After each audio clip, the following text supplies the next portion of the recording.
어느 늦은 밤, 한 운전자가 빗속에 홀로 서 있는 낯선 사람을 차에 태웠습니다.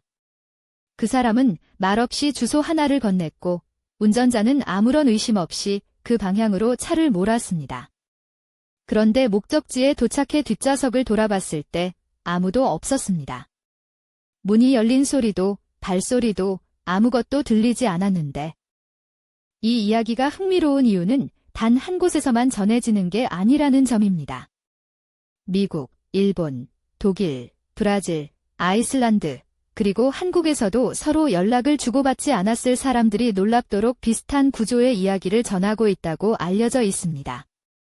지구 반대편에 사는 사람들이 어떻게 거의 같은 이야기를 만들어냈을까요? 히치하이킹이 일상이던 시절이 있었습니다.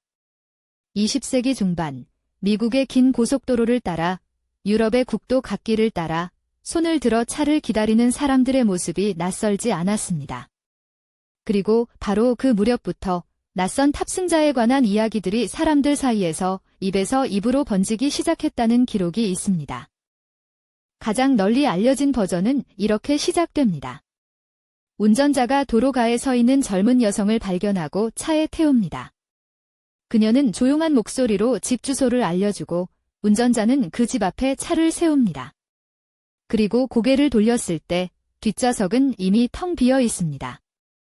이야기는 거기서 끝나지 않습니다. 당황한 운전자가 주소지로 찾아가 문을 두드리면 집안의 사람이 이렇게 말한다는 겁니다. 그분은 몇 년 전에 바로 이 길에서 돌아가셨어요. 일부 버전에서는 히치하이커가 차 안에 두고 간 물건이 나중에 그의 무덤 위에서 발견된다는 결말이 덧붙여지기도 한다고 전해집니다. 일본에서는 폭우 속에 승객을 태운 택시 운전사가 목적지에 도착했을 때 좌석이 흠뻑 젖어 있었다는 버전이 전해진다고 합니다. 독일에서는 아우토반 위에서, 브라질에서는 산을 넘는 좁은 길에서, 한국에서도 비 오는 밤 고갯길을 배경으로 비슷한 이야기가 구전되어 왔다고 알려져 있습니다. 무대와 언어는 제각각이지만 핵심 구조는 기묘할 정도로 일치합니다. 그 이야기들을 처음으로 체계적으로 모은 사람이 있었습니다. 1981년 미국의 민속학자 얀 헤럴드 브룬번드는 구전으로만 떠돌던 이야기들을 수집해 책으로 묶어냈습니다. 그는 이런 이야기들에 도시전설이라는 이름을 붙이고 패턴을 분류하기 시작했습니다. 그의 연구 덕분에 많은 사람들이 처음으로 자신이 들은 이야기가 훨씬 더 큰 패턴의 일부라는 사실을 인식하게 되었다는 평가가 있습니다. 브룬번드를 비롯한 여러 민속학 연구에 따르면 이 전설에는 문화권을 가로질러 반복되는 공통 요소가 있다고 합니다. 밤이라는 시간, 비나 안개라는 날씨, 탑승자가 제시하는 목적지, 그리고 뒤늦게 밝혀지는 그 사람의 정체. 이 네 가지 요소는 언어와 국경을 넘어서도 거의 변하지 않는다는 점에서 연구자들의 주목을 받아왔습니다. 물론 이 이야기들 가운데 물리적 증거가 독립적으로 확인된 사례는 극히 드물다고 연구자들은 지적합니다. 일부 목격자들은 뒷좌석에 남겨진 물건이나 젖은 자국을 언급하기도 했지만 제3자가 검증한 기록은 찾아보기 어렵다고 알려져 있습니다. 그렇다면 우리는 다른 질문을 던져야 할지도 모릅니다. 증거가 없어도 왜 이 이야기는 계속 살아남는 걸까요? 첫 번째 가설은 심리학적 관점에서 나옵니다. 일부 연구자들은 이 전설이 갑작스럽게 세상을 떠난 사람을 향한 집단적 그리움을 반영하는 것일 수 있다고 봅니다.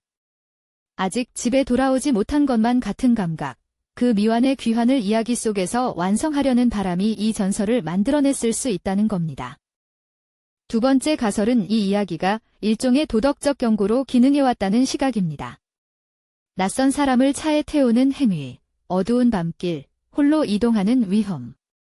공동체 안에서 조심을 권고하는 이야기가 반복적으로 재생산되면서 전설의 형태를 갖추게 됐을 수 있다는 겁니다. 하지만 이 가설은 한 가지를 잘 설명하지 못합니다. 왜 탑승자는 위협이 아니라 그냥 조용히 소멸하는 걸까요? 세 번째 가설은 조금 더 근본적인 곳을 향합니다. 인간은 문화와 언어를 초월해 공통된 심리 구조를 지니고 있고 그 구조가 비슷한 이야기를 독립적으로 만들어낸다는 겁니다. 심리학에서 말하는 집단 무의식, 즉 원형적 이미지가 이 전설의 반복을 설명할 수 있다는 주장도 있습니다.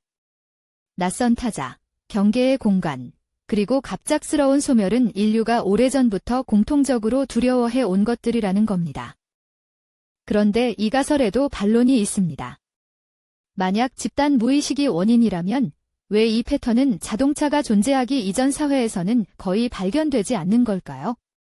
그리운 가설이라면 왜 하필 히치하이커라는 형태여야 했는지 설명되지 않습니다. 경고 가설이라면 소멸이라는 결말이 실제로 위험을 경계하게 만드는지도 의문입니다. 어떤 가설도 이 이야기의 모든 부분을 깔끔하게 설명해내지는 못합니다. 일부 연구자들은 이 전설의 뿌리에 실제 경험이 있을 가능성을 완전히 배제하지 않습니다. 수면 부족이나 극도의 피로 상태에서 운전하다 겪은 착각, 혹은 당시로서는 설명하기 어려웠던 실제 상황이 이야기로 재구성되면서 전설의 틀에 맞춰 변형됐을 수도 있다는 겁니다. 다만 이를 뒷받침하는 독립적 증거가 충분하지 않아 이 가능성은 여전히 추정의 영역에 머물러 있습니다. 결국 우리는 이 질문 앞에 다시 서게 됩니다. 서로 연결되지 않은 수십 개의 문화권이 왜 같은 이야기를 만들어냈을까? 그것이 실제 경험의 흔적인지, 인간 심리가 빚어낸 산물인지, 아니면 우리가 아직 이해하지 못한 무언가인지, 지금으로서는 어느 하나를 정답이라고 단언하기 어렵습니다.